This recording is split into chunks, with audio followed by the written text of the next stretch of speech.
台湾，一个对许多人来说是非常熟悉的旅游目的地。2020年，我决定挑战自己，跳脱新加坡的舒适圈，带着妻小来到了台湾，重新出发。我跟大家说我要来台湾的时候，很多人都还蛮反对的，他们好像都没有办法了解一个追梦人的想法。那这一次的《西游记》的个案，他也是跟我抱有同样的想法，愿意为了梦想，放弃跟牺牲很多。那个时候的压力很大，尤其是你在晚上的时候，你在想说，到底要怎么把这个店做起来。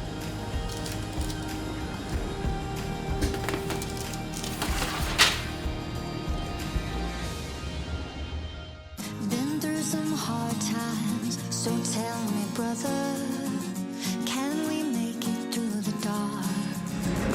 When the world just falls apart, we are fearless, we are lightning, breaking through the dark.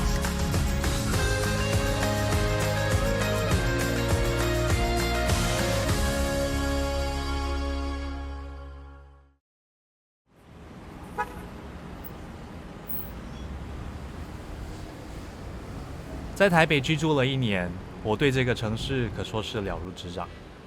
不过，我要找的新加坡人刘明凯，并不住在台北。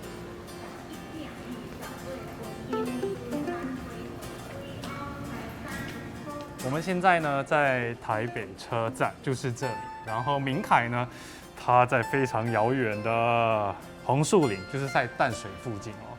这个距离捷运大概50分钟的时间。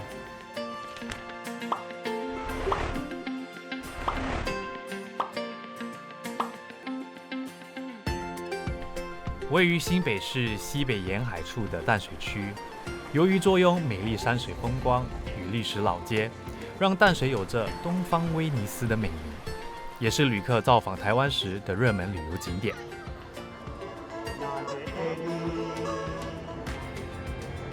我要找的新加坡人明凯，听说在这里开了一间店。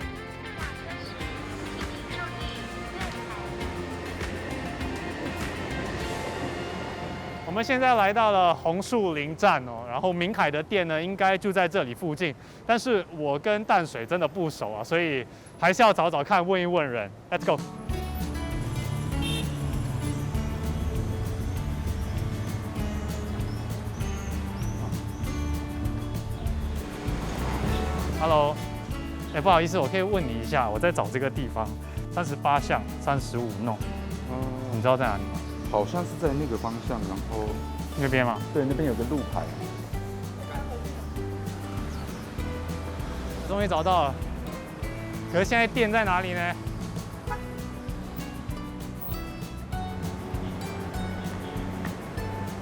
应该就在这里了吧？去前面看一下。BK Curry 在台湾找得到用英文字做招牌的，我蛮确定就是新加坡人，是他吗？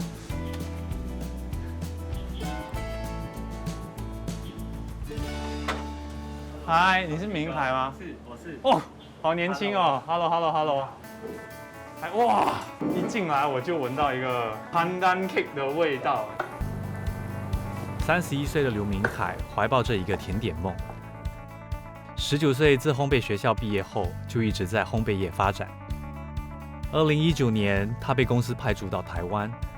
2年后，他却选择在冠病疫情期间，成立了属于自己的甜点工作室。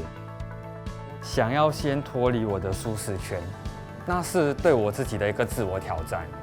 真的终极目标是希望把品牌带回新加坡，那是我一直很想做的。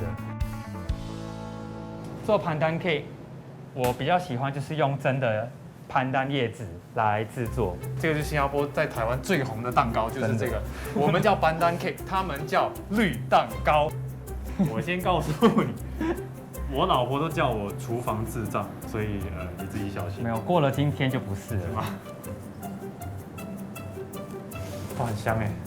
每天做这个应该就越来越想家了，因为闻到这个就有家的味道哎。其实就是因为想家才会做这个蛋糕，是吗？真的。好幸福哦，好久没有闻到这个味道。我在新加坡的时候，我的 HDB 旁边有一个停车场，然后我都在停车场的 rooftop 跑步，那边就种很多斑斓叶。现在一闻到就想到在新加坡的 HDB 的 rooftop 跑步的感觉。所以我那个时候找到时候我还蛮兴奋。台湾不盛产斑斓叶，几经辛苦，明凯才在台湾南部的屏东找到种植斑斓叶的小农。烘焙蛋糕看似轻松惬意，其实不然。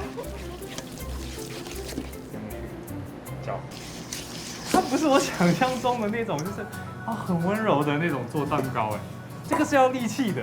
需要在家里自己做，大概就是做1颗，顶多就2、3颗。但是我们接到订单就要一次就要做可能8、9颗，所以那个碗会更大。所以我们现在做的只是2颗而已。这2颗啊，好，麻烦给我的2头肌一个特写好不好？这样子才有感觉到就是这些东西真的要用力。对。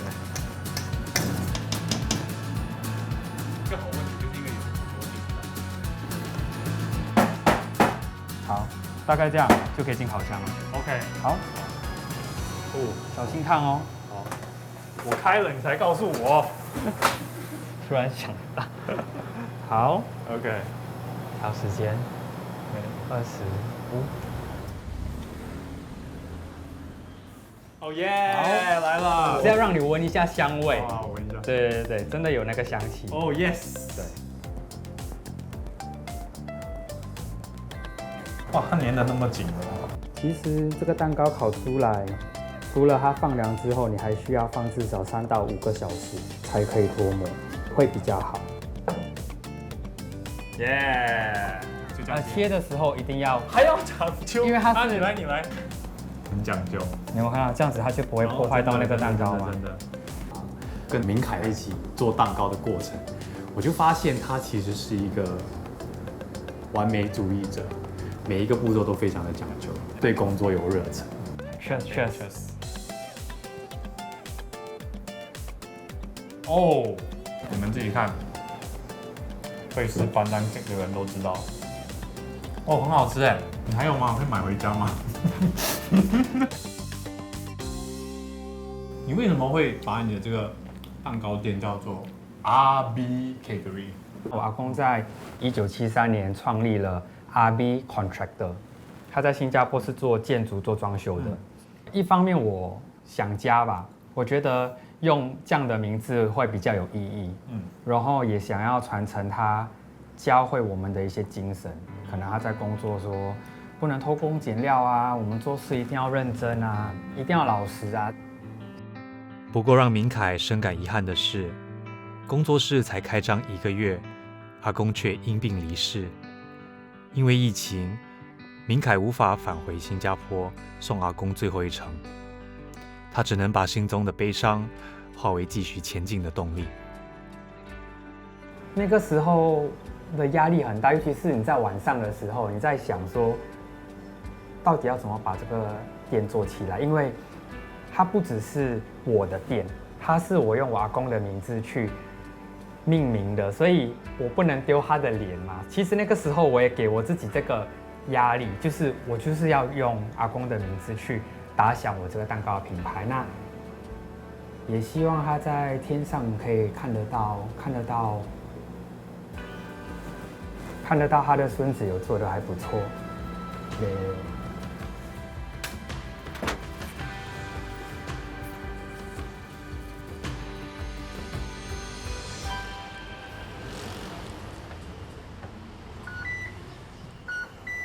工作室距离明凯住家不远，所以明凯每天都利用巴士往返。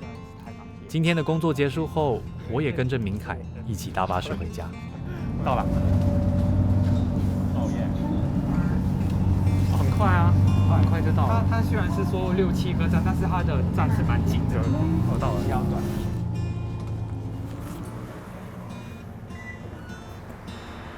前面全部都是吃的。哦，真的、就是一个好像一个菜市场。哦，超市什么都有，所以这边的生活机能都很好，很方便啊。菜市场我就住这边，南加州这里。这里啊，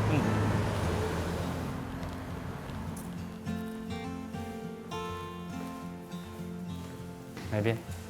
这里。原来明凯在台湾短短2年，就已经在这里组织了小家庭。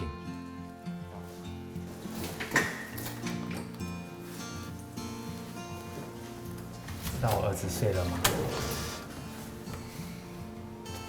？Hello，嗨，好可爱哦。Hello，弟弟，小帅哥，你叫什么名字？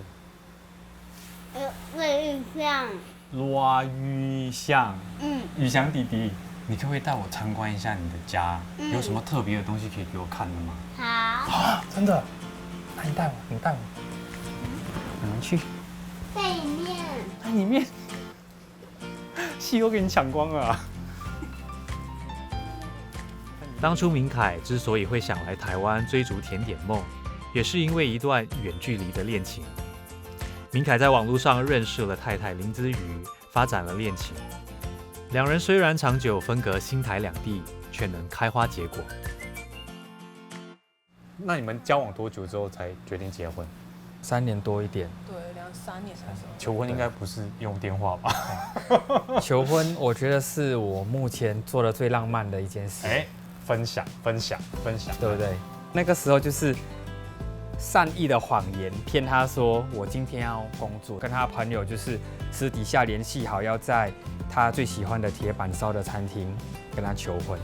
所以那个时候我就是飞到台南，我记得是7夕情人节，台湾有在过7夕情人节，所以他有吓到我为什么会出现，因为每一次做任何惊喜都会被发现，只有那一次我没有拍很像去的样子哦。要吗？我要吗？很幸福的一家人。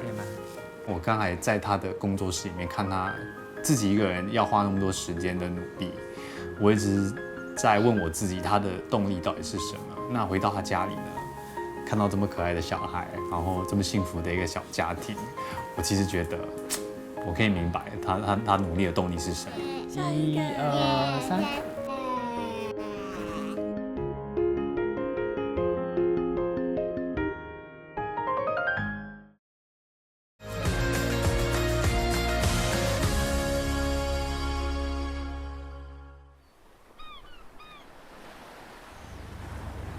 明凯跟我说呢，他今天有一批饼干需要赶出来，所以我跟他说，今天我可以当他的一日助理，希望可以用最快的时间把这批饼干搞定。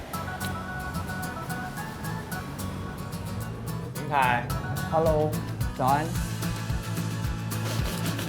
可以吗？哎呦，这样子吗？对，就是这样。然后倒进去里面。当然碗里面了，就可以开始搅拌了。新加坡人刘明凯在2021年成立了这间甜点工作室。创业不久的他，为了节省开销，不请助手，店里所有大小事都自己一人操办，有时候甚至得通宵赶工。就放这边。就这样放。对。我大概就是睡个4到5个小时，就是跟自己说一定要撑过去啦，因为订单接到了就一定要做嘛，一定要把东西做到最好。不过说老实话了，你要创业就是代表说你会牺牲掉稳定的收入，你会牺牲掉很多你之前有的舒适。你有没有后悔的时候？不会，你就是一定要把那个路走下去，即使你真的失败，我也不会当做它是失败了，因为很多人就说there's no failure, only learning experience。 OK， 他就是很长的时间都是自己一个人在奋斗，因为想要创业而让家庭的稳定度下降的那种内疚感，其实我真的可以感同身受，因为不是只有我自己有那么傻的想法，想要脱离舒适圈，想要让自己的生活变得更辛苦。可以烤一盘吗，弄一盘，对，弄一盘，那个可以收。我觉得这个东西让我跟他变得更亲近。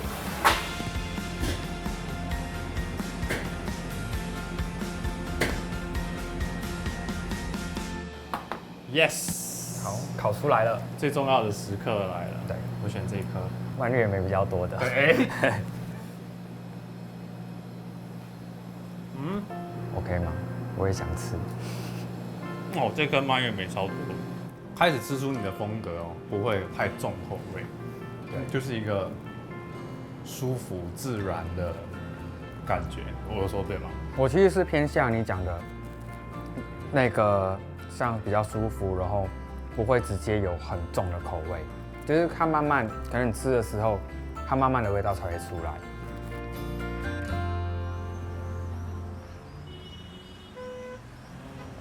忙了一整个上午，我和明凯把饼干制作完成后，明凯说要带我去一个地方。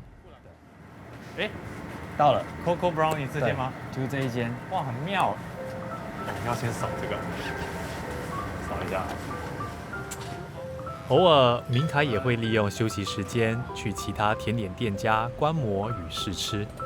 推荐的话，焦糖海盐跟伯爵茶是我们比较热卖的品项。试试看那个茉莉花的好了。而这家布朗尼甜点店是明凯想去很久的甜点店。然后再一个抹茶的好了。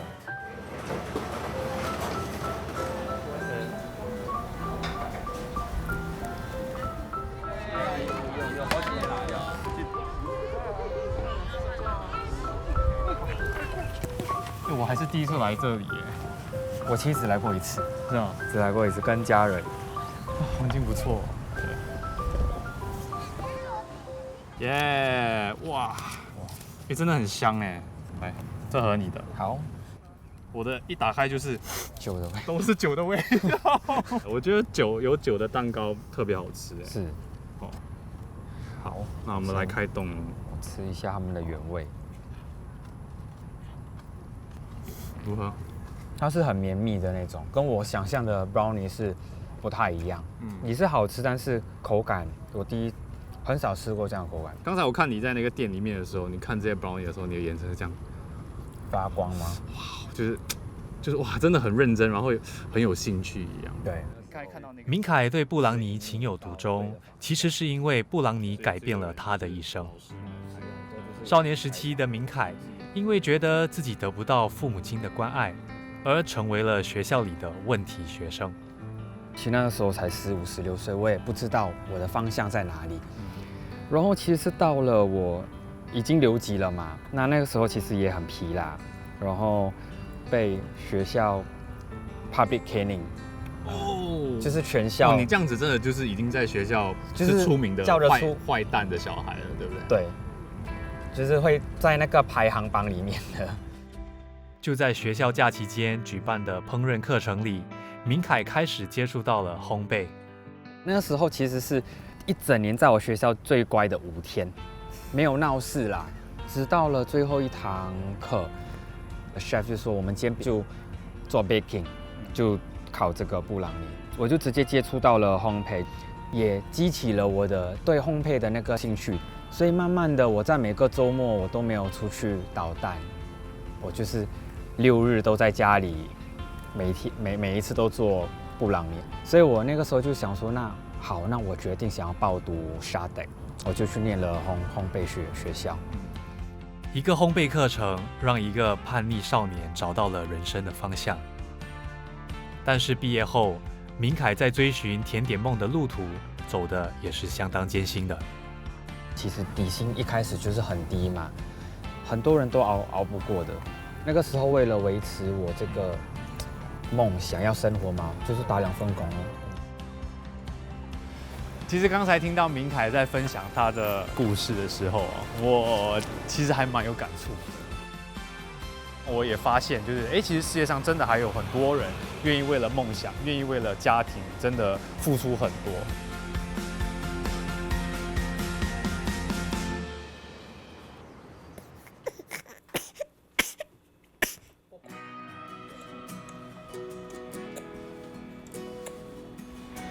看过了那个。除了甜点工作室，明凯还得兼顾家庭。他和太太半年前迎来了第2个宝宝，所以在过去3个月创业的日子，他们夫妻2人都忙得团团转。这段时间对你来说，你的体验是怎么样？就很累，真的很累。我知道他也很辛苦，因为他所有的时间心力都摆在工作上。会崩溃吗？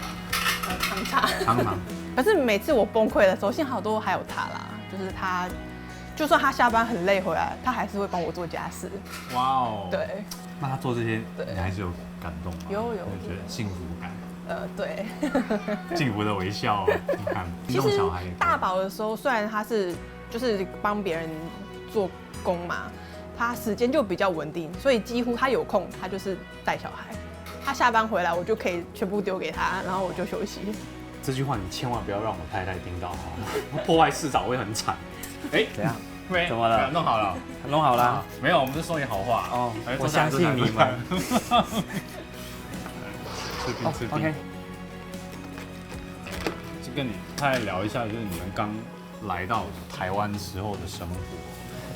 哎，为什么他眼光泛泪？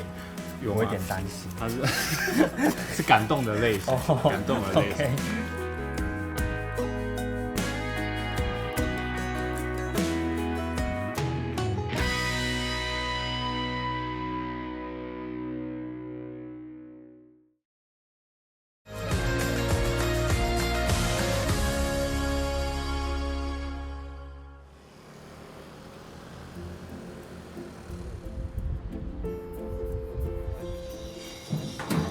今天是台湾的公共假日，明凯说他约了一群住在台湾的新加坡人，要骑单车去士林附近的社子岛。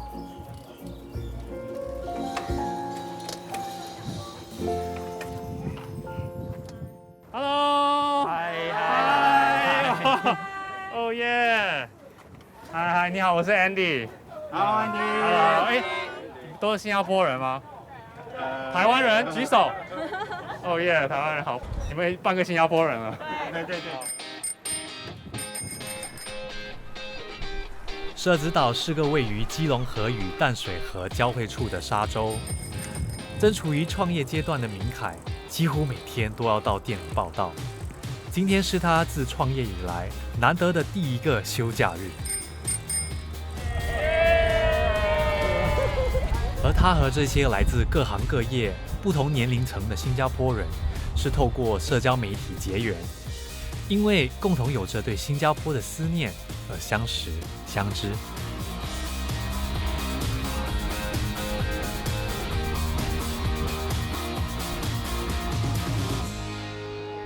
你觉得在这边有这群新加坡人，对你来说是怎么样的？有影响吗？有，其实我印象最深刻的就是过年的时候，就是到一个新加坡朋友的家捞鱼生，大家捞鱼生的时候就觉得好像就是回到家跟朋友一起捞鱼生，所以我就觉得还蛮温馨的。疫情有没有影响到你们？多久没回新加坡了？就是 COVID 之前，对，快2年了。那会想新加坡的家人吗？非常想啊，所以这一次就要回去了。你要回去，那你呢？我非常想，往年我们1年都回去3、4次，所以去年1年半的时间真的好难受。还好有找到这个群组，就是一起想家这样子，真的。所以这样子一群新加坡人，你们在一起的时候感觉是怎么样？很开心啊，可以讲 Singlish。 Why you so like that? Why you so like that? When I have my chocolate, I give you my Kit Kat. Now you have your Tic Tac, you never give me back. Why you so like that? 有没有新加坡的 feel？ 今天碰到这群新加坡人，然后我现在讲，我现在都会起鸡皮疙瘩。我觉得真的有一种哇，这就是我最熟悉、最舒服的沟通方式。就因为大家都在国外，然后都想要照顾其他的新加坡人，合在一起就真的有一种朋友变成家人的感觉。当你知道你不再是自己一个人在台湾打拼，而是我是跟一群新加坡人一起在台湾打拼。明凯有这群朋友，真的也很幸运。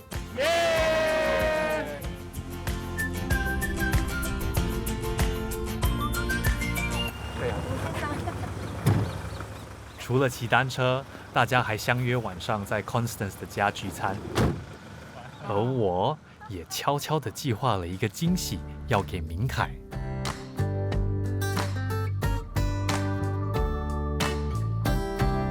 丢进去，丢进去之后呢，丢进去是那个鸡嘛，我们等一下会把它弄在一起嘛。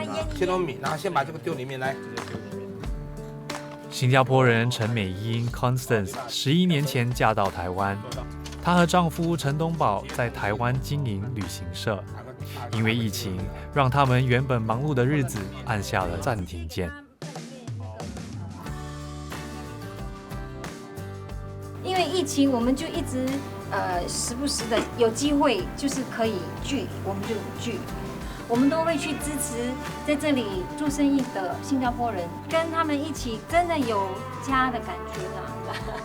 然后吃着我们的家乡菜，你看，就是在异乡真的那个感觉，就是觉得很想要互相帮助吧。时间好像有点不够了。对，要起锅喽，可以起锅了。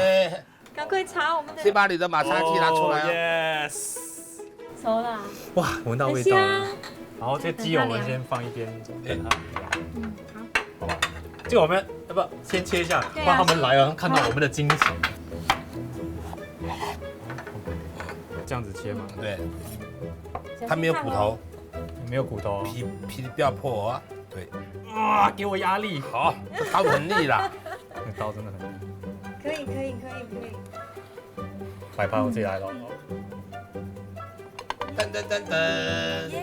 可以。有哦。有 feel 哦。好，我再切一片好了，我觉得让他觉得很比较多肉，多一点，对，男生会喜欢吃肉。对，而且漂亮，差不多。然后最后再加一点，来这边哦。睡呀！耶！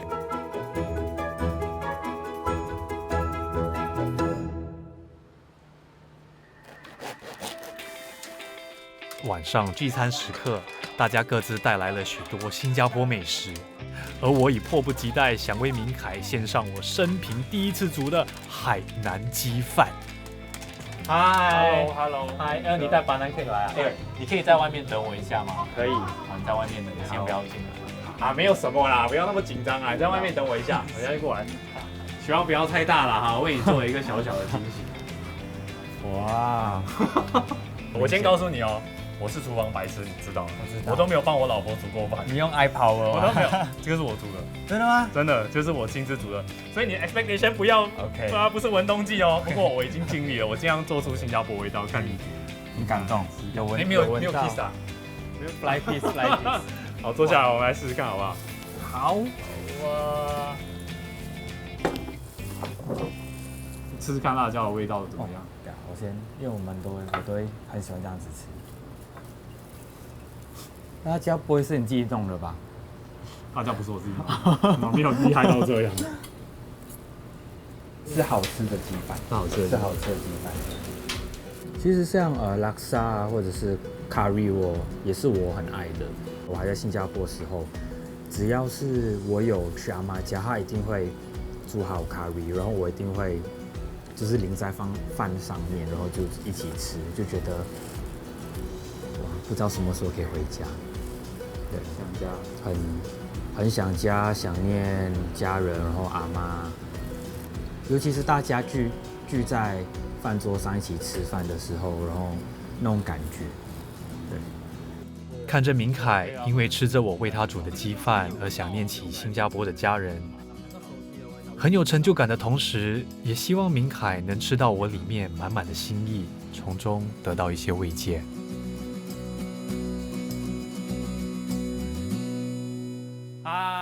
我们大家都齐了吗？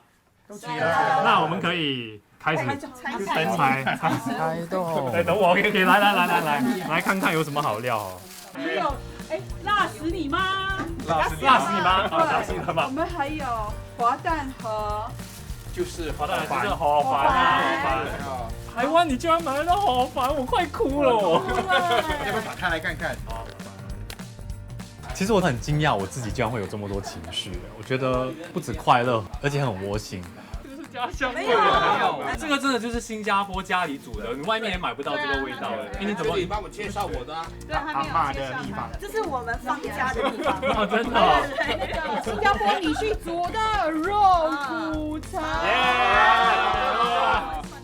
比较喂一下，喂一下，喂一下嘛，喂一下嘛，恩爱，喂一下，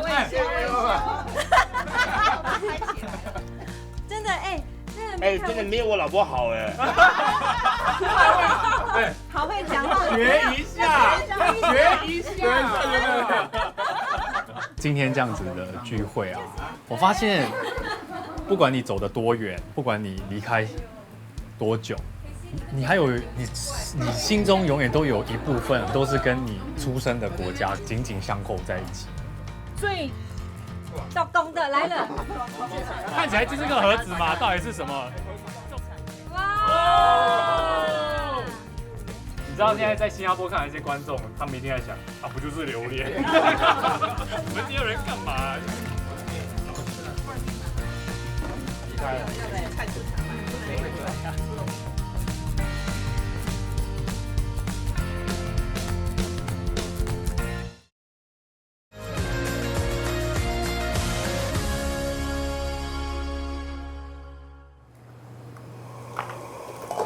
我在台湾淡水区找到一个勇敢追逐甜点梦的新加坡人刘明凯。今天我这个小帮手又再次回到明凯的甜点工作室。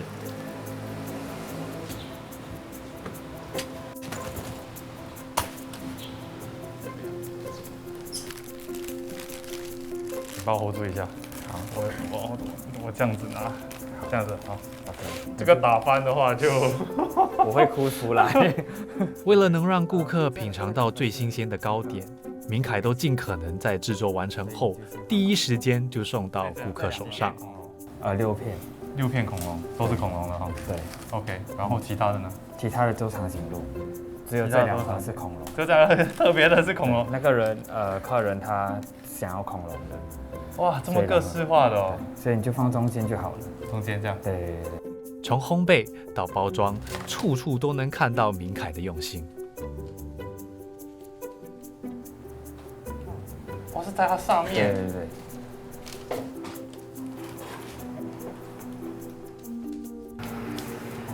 你这样摆哦也很多啊，这个是最耗时的。它不是在全部这样叠进去，它每一个东西都要这样慢慢放，真的是很耗工的一个过程。而且这个饼干做了还要磨哎，因为它才会比较方嘛。是哦。所以这些都是很多工。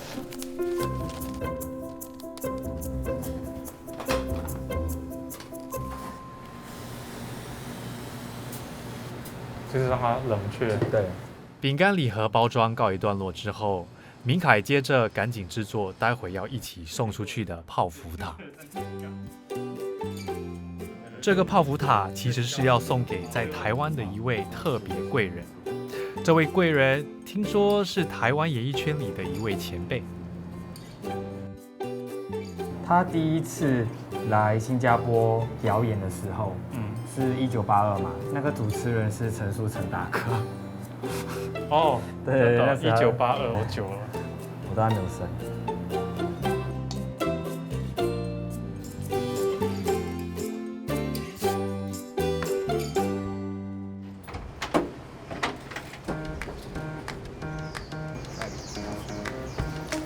但是去拜访贵人之前，凡事亲力亲为的明凯得先把订单送出去。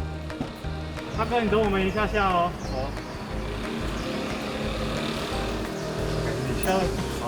好。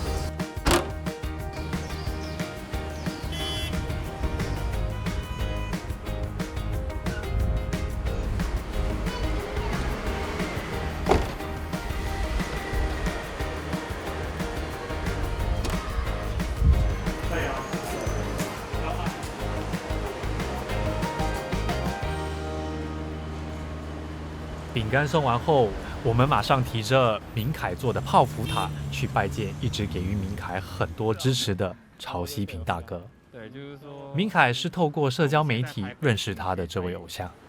然后我就想说，不然我私讯一下曹大哥好了，就跟他说，是他的粉丝，那如果他有空的话，想吃甜点可以来我这边吃甜点，就是当做是粉丝的招待这样子。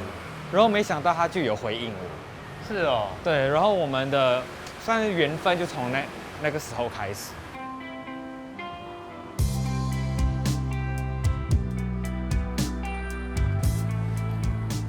哎呀，哎，曹大哥他知道你要送他这个吗？他不知道哎。哦，是惊喜哦。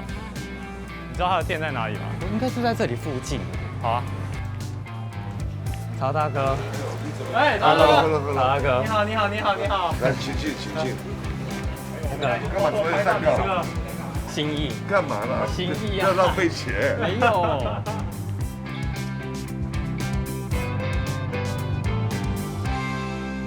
哎，你们这两个很好笑。我帽子从头到尾戴这样那么丑，你们摄影师也没告诉我，你们也没告诉我，真是的。不是，我不敢说，我怕是你的造型，你知道吗？那什么造型？你看这蛋糕多美啊！他就是一个很贴心的新加坡人，为什么吗？我开幕，我说你不要送东西给我，他就送东西来。我说你在这边赚钱不容易，你有房租啊、店租啊、孩子啊，刚出生开销那么大，我说你不要送东西给我。那我说你开店，我也不会送任何东西给你，我直接跟你递120盒饼干，我直接用实际的行动支持你。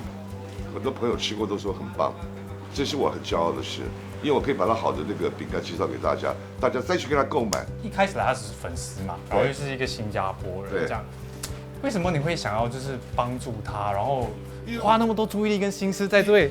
不是因为你做饼干的人，或是像我们做艺人的人，需要一个很长的时间才能站上舞台。你做这个饼干，我相信你在学的当中的过程，从打奶油、弄鸡蛋，你弄到好的那个东西，你要多久？很久啊！我自己在国外住过，我觉得当有人伸出一个温暖的手给我的时候，哇，我觉得 so sweet， 我觉得好棒，我觉得好温暖。贵人说了那么多，对，那给你一个机会，跟你的贵人说几句话。很多人都不相信我们是朋友，因为他们说怎么可能？偶像明星怎么可能会跟你是朋友？但是他真的有在支持我，用行动来支持我，所以我真的很感动。我也觉得说不可以辜负曹大哥对我的那个期望，而且他也帮了我那么多，我觉得一定要做出成绩来，这样也才对得起曹大哥。虽然我们年纪大，我们还是要跟得上时代啊！真的。来喽！哎呦哎呦，小心小心！曹大哥在他的很有喜感的外表之下，你可以看到其实他很惜才，然后愿意用这种方式是真的用心，希望你可以成长，希望你会好，希望你的家人会好。我觉得这个东西很难得这是我要学习的东西。明凯可以碰到这样子的一个贵人，也真的是很幸运。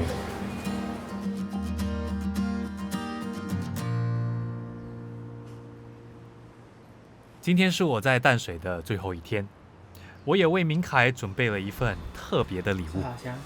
来喽，坐好喽，点一下就好。哦。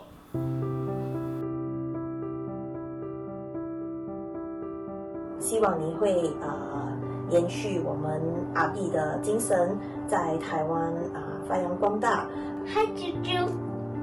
The one thing that I look forward to when I come to Taiwan is seeing you and eating all your pastries.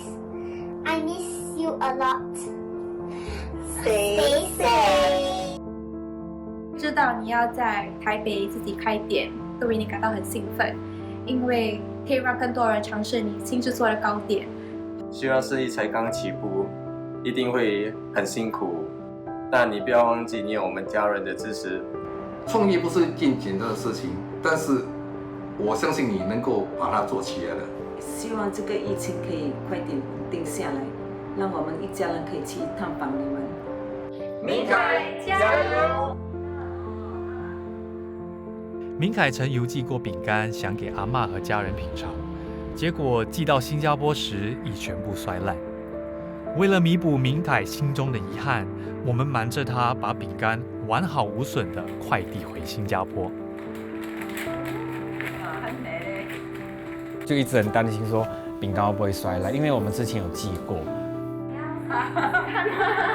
真的哦，一定很好吃的啦。好，试试看啊。不会太甜。好事好事。啊，那感觉很棒哦。哦，明开呀，阿妈很想念你嘞，哇！当有爱会再回来再回来啦，哦哦，都无机会吼，阿妈就无机会去推孙啦，啊，这人就顾住自己啦，吼，要小心啊，哦。看到他们吃到完整饼，心情怎么样？很开心啊，就是有给阿妈吃到我做的东西，因为那是我其中一个最想做的事，就是有回新加坡做蛋糕、饼干都好，我就想带回去给阿妈吃看，这样子。也算了了一个心愿。对，太太，你看完这视频觉得这怎么样？我都差点哭了，我都不太敢认真看。我有看，因为我是很感性的。对。我也是啊。就是因为我觉得。你说啊。他再讲2句，他就会哭。你说啊，你说。就看到家人们很久没见了，因为我不知道是不是跟我的星座有关，我就是巨蟹座，我就是很爱我的家人，我觉得可能他没有我那么严重啊，我觉得跟家人分开真的是一件很怎么讲，就是很难受的事情。对。看有没有什么想跟他们说的。来台湾这2年，我才可以感受到，就是家人对我的那个爱，其实一直都在，只是我可能自己不愿意去面对，或者是我觉得会很不好意思去跟家人说，哎，我其实也很爱你们。但是我现在要透过这个节目，也可以把我心里话讲出来，就是我一定会努力做好每一件事情，希望他们也不用为我担心，因为我已经长大了，那我也很爱你们。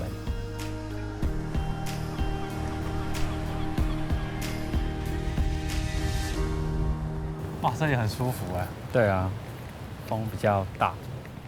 在离开之前，明凯带我来到淡水老街，这是他平时最喜欢带着大儿子宇翔一起来散步的街道。自从当上爸爸，他才体会到为人父母的不容易。这4年来对你来说改变应该也很大。这4年是最多的，尤其是有2个小孩之后。你有担心吗？因为你说你爸之前就是很忙于工作嘛，对，回来的时候都很累。可是其实你现在的情况也一样。我觉得我能做的，我就是尽量。他也感受得到我很累，他已经可以懂事到说，爸爸妈妈你们好辛苦，哦，我好爱你们。那我们有时候问他说，你为什么会这么讲？他就会说，我觉得我很幸福。我们也可以忙到说，把他带到工作室，他也看得到我们是真的有在忙。我觉得教育跟陪伴，即使他长大，可能到了他的叛逆期，他也可以像我一样知道说，其实我家人是很爱我的。那个方式需要改变，比如说我现在用这样的方式爱他，长大了我需要用另外一个方式去关心他，朋友的方式什么都好，我觉得自己也要改变，因为我经历过。好赞哦！好赞！年少时的叛逆，让明凯不愿承认或去感受家人对他说不出口的爱，所以现在当了爸爸后，反而让他更懂得要把对孩子的爱表达出来。哎呦，哎呀，拍着脚，蹲，不可以抓，不可以抓，你会吓到他们。夕阳西下，看着他们玩着游戏机，追着鸽子，深刻感受到父子之间洋溢着的幸福。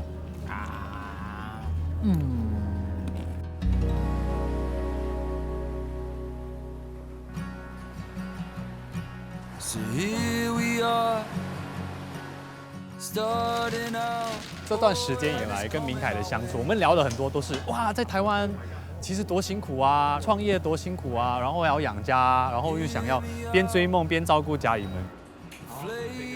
然后刚才在边走边聊天的时候，我们2个其实都发现我们是很幸福的。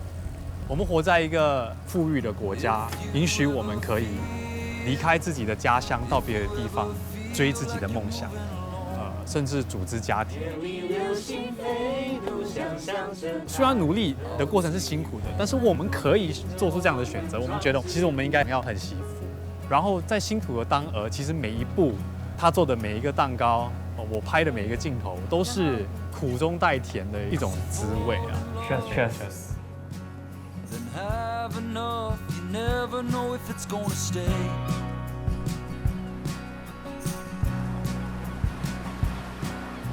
You're the one. Sometimes it's tough, but darling, it'll be okay.